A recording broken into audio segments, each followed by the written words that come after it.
Welcome back to the Ancestral Findings podcast. During the 1920s and early 1930s, a jug of illegal whiskey could change a family's fortune or tear it apart. Whether your ancestors ran stills deep in the woods or simply served homemade brew at a quiet kitchen table, Prohibition touched nearly every community in America. The records left behind by this period, if you know where to look, reveal a time of defiance, desperation, and secret enterprise. And if you've got Southern, Appalachian, Midwestern, or even urban roots, there's a good chance someone in your family tree ran afoul of the law during this dry era. Let's take a closer look at the legacy of Prohibition, how moonshining worked, why so many people got involved, and how to uncover those stories in your own family history.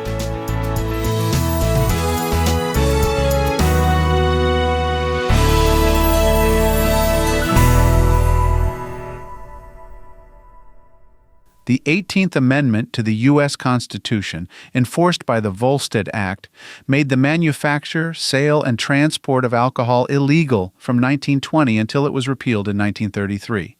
But alcohol didn't vanish, it just went underground. In cities, speakeasies popped up in back rooms and basements. In the countryside, homemade stills bubbled away in hidden hollows, barns, and root cellars. While some people stood firm on the law and morality, others saw an opportunity to feed their families or turn a fast profit. The risk, arrest, fines, jail time, and property confiscation. The reward, steady income in hard times. For many, the choice was less about rebellion and more about survival. Moonshining wasn't just a Southern tradition. It happened in farming communities, mining towns, and working-class neighborhoods from Maine to California. Some got involved because their families had been brewing or distilling for generations. Others were recent immigrants who brought old country know-how. And in many areas, enforcement was inconsistent or corrupt, so it felt like a manageable risk. You might find bootleggers, runners, brewers, and even prohibition agents in your lineage. This period created unusual bedfellows and complicated stories that don't always fit neatly into the lawful versus lawless categories. The federal government took prohibition enforcement seriously, creating a paper trail that still exists in various archives. Here are the types of documents to look for when researching this chapter in your family's past. Many bootlegging arrests were handled in county or district courts. Records may include case numbers, arrest details, witness statements, and sentencing. Federal court records.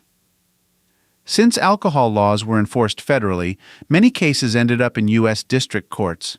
These files are often archived at regional branches of the National Archives and may include detailed depositions and evidence lists. Agents kept meticulous logs.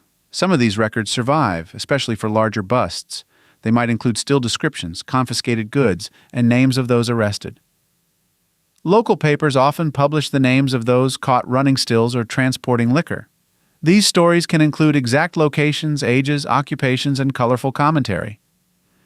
Not every arrest led to jail time, but in areas where jails were overcrowded or repeat offenses were common, you may find booking records and photos. The government sometimes seized property, cars, homes, livestock, that were linked to illegal liquor operations. Those records often appear in tax and court filings. Sadly, some people died from drinking poorly made alcohol during this time. Death certificates sometimes list alcohol poisoning or acute nephritis, kidney failure, linked to toxic spirits. Here are a few signs that suggest your ancestor might have been involved in bootlegging or illegal alcohol. A sudden spike in income during the 1920s with no obvious source. Arrests for disturbing the peace or transport violations during Prohibition years, property losses or fines that don't match census income, multiple court appearances over a short period of time, rumors or family stories of whiskey running or trouble with the law, obituaries that mention a fondness for independence or making ends meet however he had to. One researcher from Georgia found her great-grandfather in a 1923 newspaper story about a whiskey raid that resulted in 3 arrests and the seizure of 2 mules, 1 truck, and 14 gallons of strong spirits.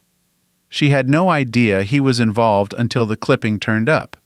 It changed how the family viewed him, not as a criminal, but as a survivor doing what he could in hard times. Where do I search for these records? Start with the same tools you'd use for other criminal cases, but widen your net. Search federal court records, especially for U.S. district courts in areas known for moonshining activity. Many of these records are held off-site, but are accessible with a written request. State police, court, and prison records from the 1920s and 1930s may reveal arrests, sentences, or surveillance reports. Look in civil and criminal dockets for alcohol-related cases. Some cases were listed simply as violation of liquor law or transporting illegal goods. Use newspapers.com, Chronicling America, Genealogy Bank, or local archives to search for your ancestor's name in combination with keywords like liquor, still, raid, prohibition, bootlegging, or arrested. University and local libraries sometimes preserve oral histories or special collections related to Prohibition in their region. Not everything is in the archives. If your family has stories about someone who ran with a rough crowd or drove trucks at night, don't dismiss them. Those tales may contain more truth than anyone realized at the time. Several well-known families today descend from individuals arrested during Prohibition. The culture of that era was so widespread that moonshining even crossed into music and politics. NASCAR has its roots in Prohibition, where fast-driving bootleggers modified cars to outrun lawmen. Pop and country songs of the 1930s and 1940s often referenced homemade liquor, backwoods stills, and law evasion. Some politicians came from families who quietly supplied local communities with alcohol, earning both favor and suspicion. If your family hails from regions like rural Kentucky, West Virginia, North Carolina, or Southern Ohio, there's a good chance they were near, or part of, the moonshine trade. It's easy to look back and judge, but Prohibition created gray areas in morality and law. A farmer might have run a still to keep his farm going. A widow might have sold homemade wine to pay for her children's shoes. For many, the line between crime and necessity blurred. As with other legal records, the story lies in the context, not just the charge. Tracing a bootlegging ancestor might lead you to discover a strong, resourceful individual shaped by hard times and hard choices. Bootlegging and Prohibition-related arrests weren't just for gangsters and big-city speakeasies. Everyday people got caught up in the wave, some as participants, others as victims of its consequences. By digging into court files, news archives, and local sources, you can uncover surprising stories that bring your family's Prohibition era into sharper focus. Whether your ancestor ran a still in the hills, served as a federal agent, or simply got caught with a bottle of home brew, their story is part of America's and your family's history.